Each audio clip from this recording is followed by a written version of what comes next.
अस्सलाम वालेकुम ninth class. तो आज हम शुरू करेंगे अपना लेक्चर 8 जो कि है एक्सरसाइज 1.4 पे। सो एक्सरसाइज 1.4 का क्वेश्चन नंबर 1 करेंगे जो कि है कि which of the following products of matrices are conformable for multiplication.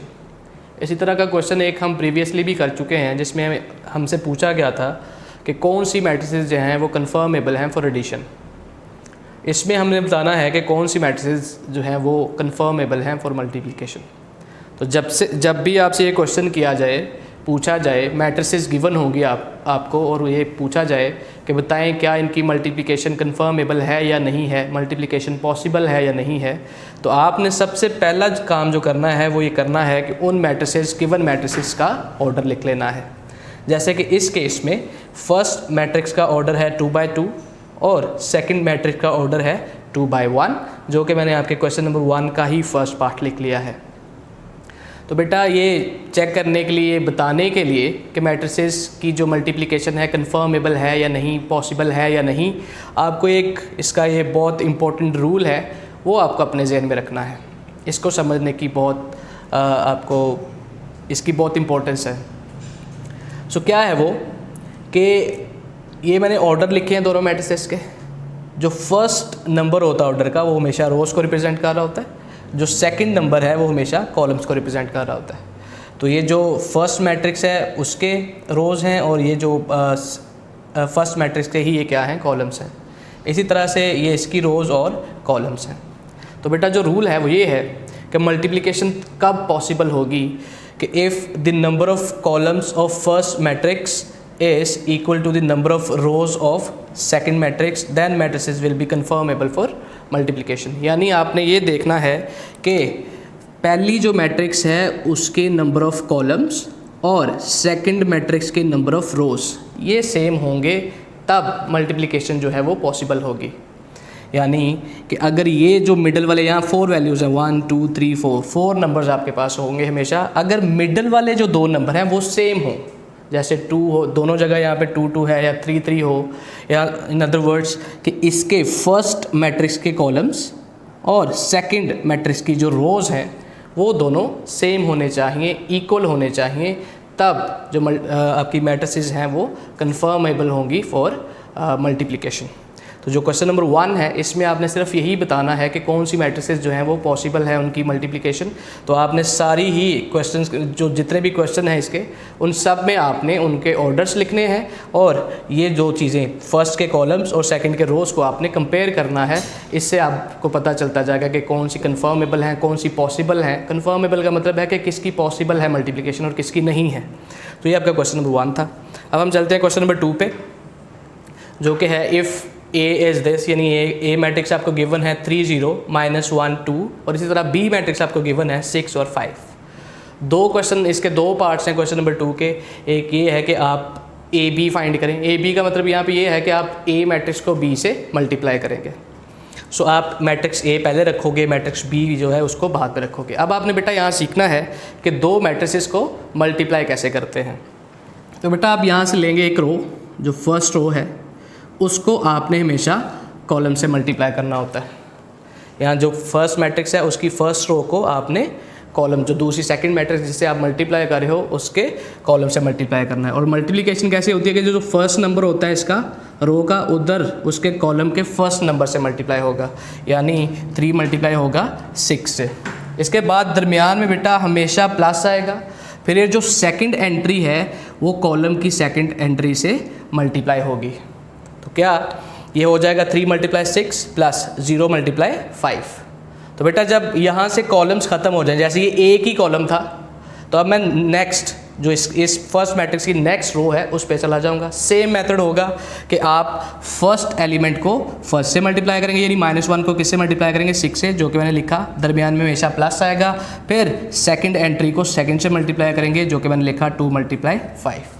इसके बाद सिंप्लीफिकेशन है कि 3 को 6 से मल्टीप्लाई करें 18 और 0 को किसी भी नंबर से मल्टीप्लाई करें 0 ही, वो सारी टर्म जो है उसको 0 कर देता है। So minus plus minus, 6 1s are 6 और इधर 2 5s are 10।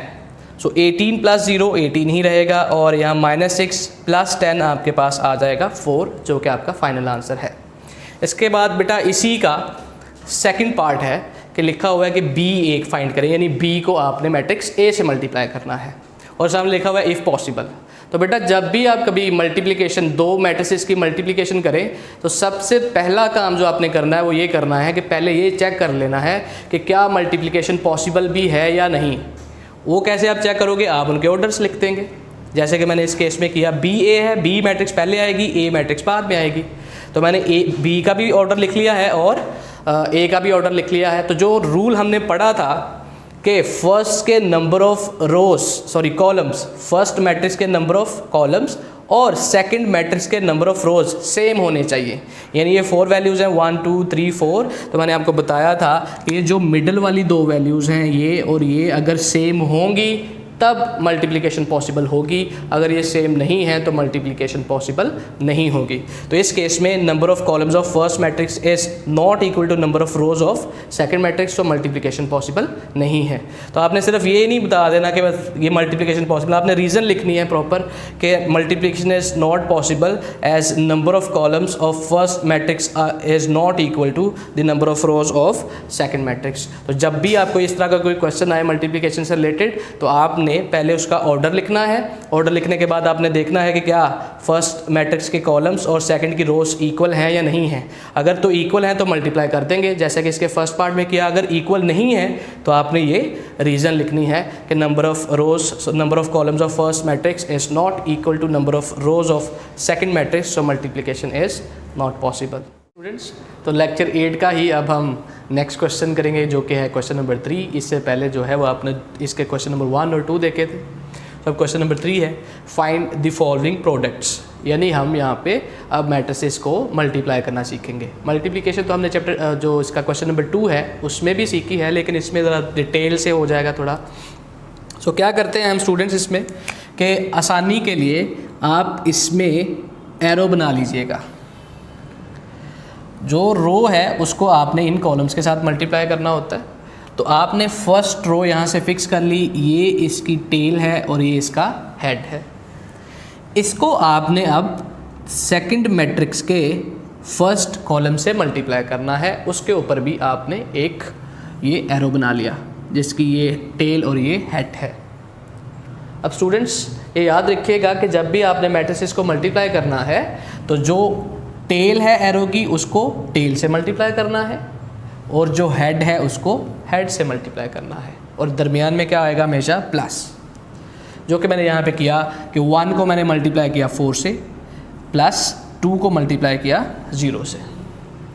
स्टूडेंट्स इस रो को मैंने फर्स्ट कॉलम से मल्टीप्लाई कर लिया है। अब रो यही रहेगी, इसको हम करेंगे अब सेकंड कॉलम से भी मल्टीप्लाई, जिसमें भी आप डाउनवर्ड्स कॉलम की तरफ आप क्या बनाएंगे, एक एरो बना देंगे, जिसकी भी फिर नेक्स्ट इसकी टेल जो है वो टेल से मल्टीप्लाई हो जाएगी और जो हेड है वो हेड से मल्टीप्लाई हो जाएगा, यानी 1 × 5 और फिर 2 × 4।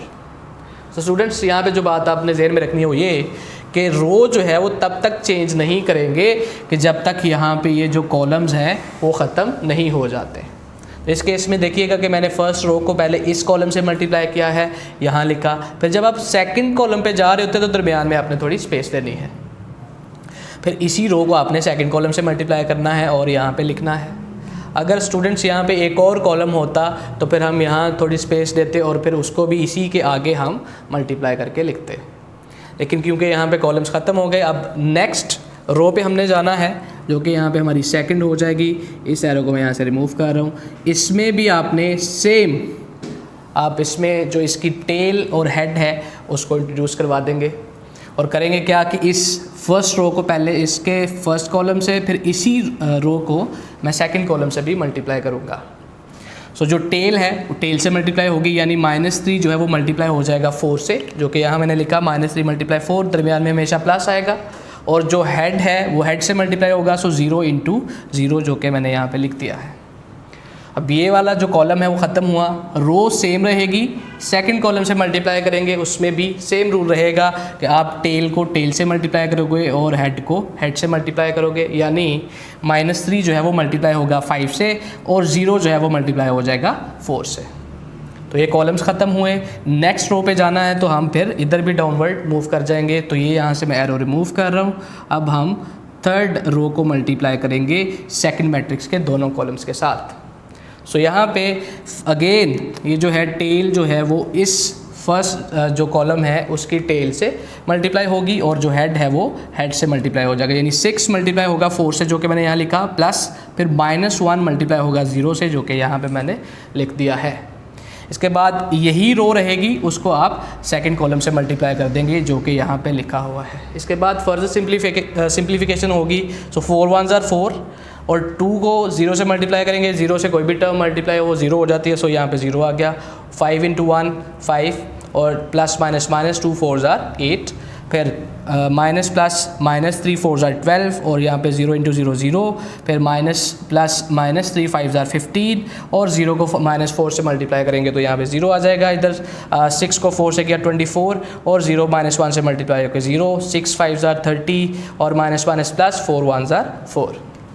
इसके बाद दोबारा हम इसको फर्दर देखें सिंप्लीफिकेशन में 4 + 0 4 आ जाएगा। 5 - 8 आपके पास 3 है। हमेशा बड़ी टर्म का साइन आता है जो कि यहाँ पे 8 के साथ माइनस है, तो आंसर के साथ भी यहाँ पे माइनस आ जाएगा।